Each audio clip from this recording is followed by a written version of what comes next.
everybody and welcome to the channel Bob Sales this times next year. Bring the whole family to come and enjoy the latest addition to our amusement park. A theme park whose big theme it is, theme parks should have bigger themes. This event contains adult themes, distressing imagery, extended use of strobe lighting, smoke effects and swearing. The following items are strictly banned from this event: knives, spray cans, illegal drugs and lawyers from Walt Disney. Of course, most of that also applies to this video. Now, if you didn't watch the last Banksy video, I suggest you do now. It would help the algos, it would help me, and I did spend a lot of time on it. That being said, this is going to be the second part of that video, and it's going to be Dismaland. Is there something missing in your life? Do you need to get out more? Then stop what you're doing and come to the happiest place on earth. This is a theme park like no other.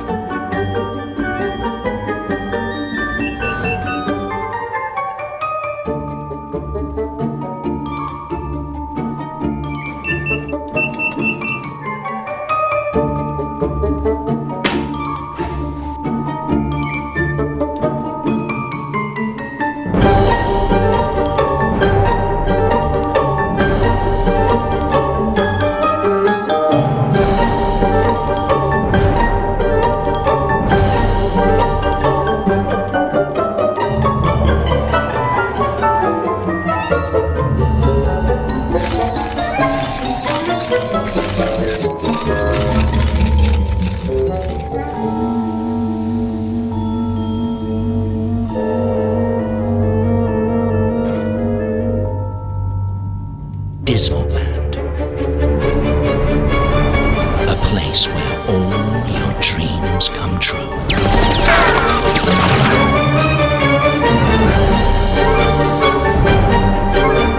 So, what are you waiting for?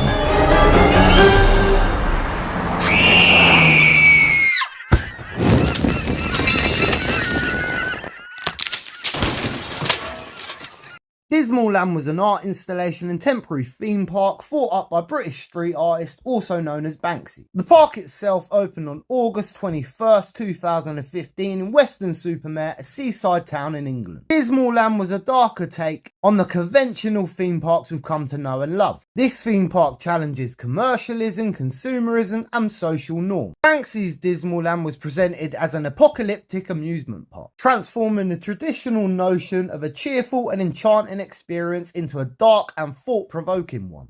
The park features a variety of art installations, sculptures, performances and interactive experiences, all of which have been crafted by Banksy and other international artists. So when you go into Dismaland itself, you arrive at a check-in with fake scanners, fake cameras. It's all made to look like a police station or airport security. This is in fact your greeting search point, and everything, you look around the room and everything is a 2D drawing. The staff themselves are in constant roleplay. When you arrive in security, they normally greet you with a very loud, mean demeanour. Where's your police, sir?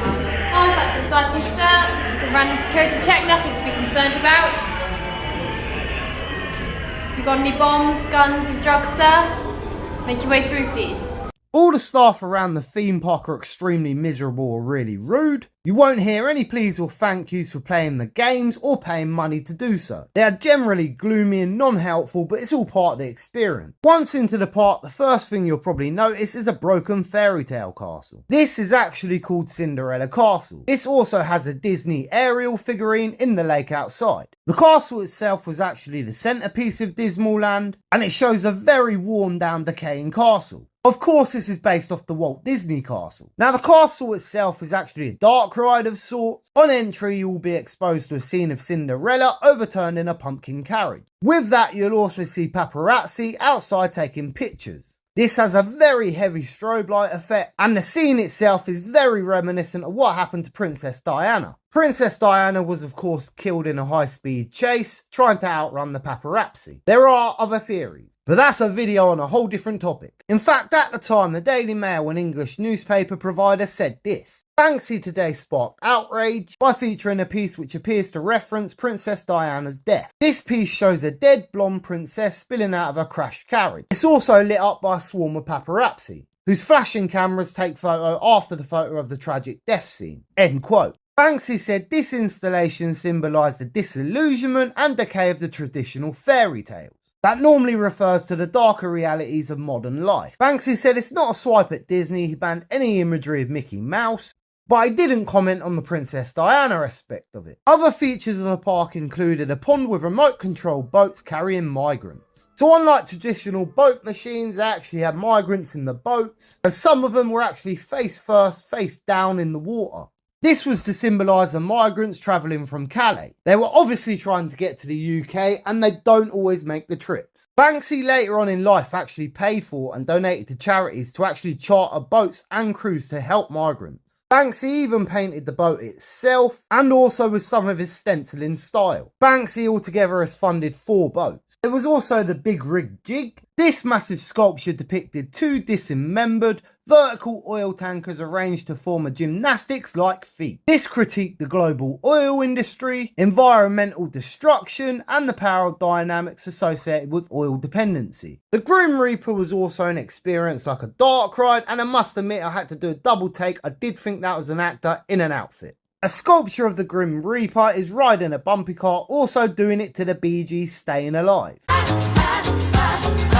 The theme of mortality and the translucent nature of life. It served as a reminder of our own mortality in the face of consumer-driven society. On top of that, there was a Ferris wheel, an apocalyptic arcade. This had weird themed games such as Hook a Duck from the Muck, Whack a Banker, and if you complain about how hard this is, the staff usually just snatch the rod back out of your hand and tell you may as well give up. Now, one of my favourite things here has to be the pocket money loan. This installation was literally a loan office for kids. Yes, when your kids run out of money, you could actually go to this place, put your pocket money on the line, and they would actually give you a loan. I think it was like 5,000 APR. Kids can even bounce on the trampoline to get more credit. This is of course to poke fun at the payday loan companies. It's meant to show the exploitation of vulnerable individuals, which are criticised for lending people money they shouldn't and overcharging on the loans they give. Now I'll just give you a quick run through of the rest as I'm going to be here all day. There's a riot control training centre with automatic police vehicles,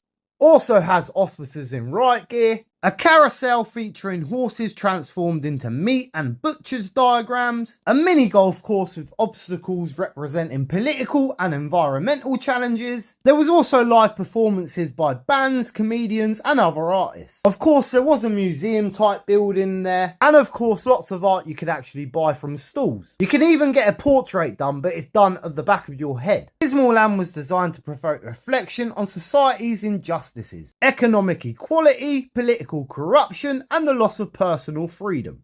It sought to challenge visitors' perspectives, encouraging critical thinking and questioning of the status quo. After its 5-week run, Dismaland was actually dismantled. I don't know why, but yes, they did actually dismantle it after 5 weeks. All the materials were repurposed to help build shelters for refugees in Calais. The impact of Dismaland extended far beyond its physical existence. Of course, I am talking about it today. This did in itself leave a lasting legacy. Now fear not, although Dismaland is gone, you can't experience it. There is actually a video on YouTube. I would highly recommend doing it. It actually shows you the first reception part, going through the airport security and stuff like that. It shows you a good view of the park itself. So I'll definitely put the link in the description. It's like a 360 VR AR experience, which you can do on your TV or your phone.